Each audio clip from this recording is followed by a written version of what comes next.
வணக்கம் friends, good morning. இன்றைக்கி வந்து நம்ம மே 27க்கான கரண்ட் அஃபேர் வந்து பார்த்துட்ருக்கோம். ஃபஸ்ட்டு கரண்ட் அஃபேரான மீண்டும் வந்து உச்சநீதிமன்ற 3 புதிய நீதிபதிகள் வந்து நியமனம் செய்யப்பட உள்ளதாக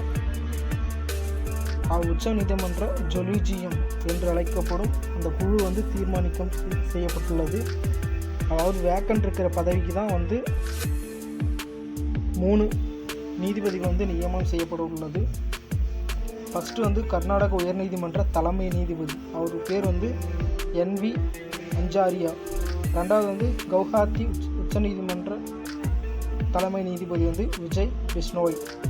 மூணாவது வந்து மும்பை உயர்நீதிமன்ற தலைமை நீதிபதி அதுல் S சந்தூர்கர் ஆகியோர் ஜொலிஜியம் பரிந்துரை செய்யப்பட்ட நீதிபதிகளாக கருதப்படும்.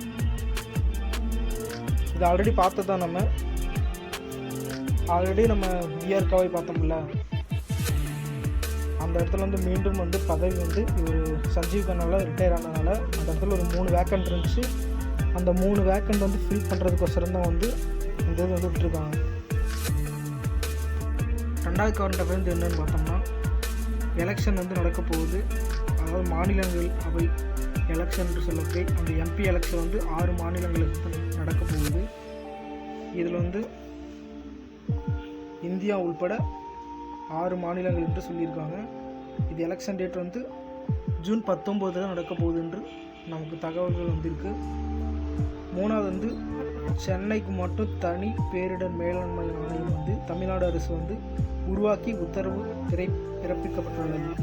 இதோட தலைவர் யாருன்னா சென்னை மாநகராட்சி ஆணையர் தான் செயல்படுவார்னா அந்த அரசு ஆணையில் நமக்கு சொல்லியிருக்காங்க.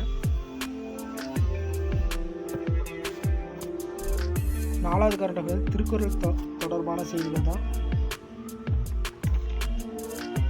ஃபஸ்ட்டு என்ன பார்த்தோம்னா, மாறுபாடு இல்லாத உண்டி மறுத்த உண்ணின் ஊறுபாடு இல்லை உயிருக்கு என்று இந்த பொருள் வந்து என்னென்னா, மாறுபாடு இல்லாத உணவு வந்து அளவு மீறினால் அமுதம் நஞ்சுன்னு சொல்கிறோம்ல, அது மாதிரி மறுத்து அளவோடு உண்ணுன்னு சொல்லியிருக்காங்க. அதை மீறினா உயிருடம்பில் வாழ்வதற்கு இடை நோய் இல்லை.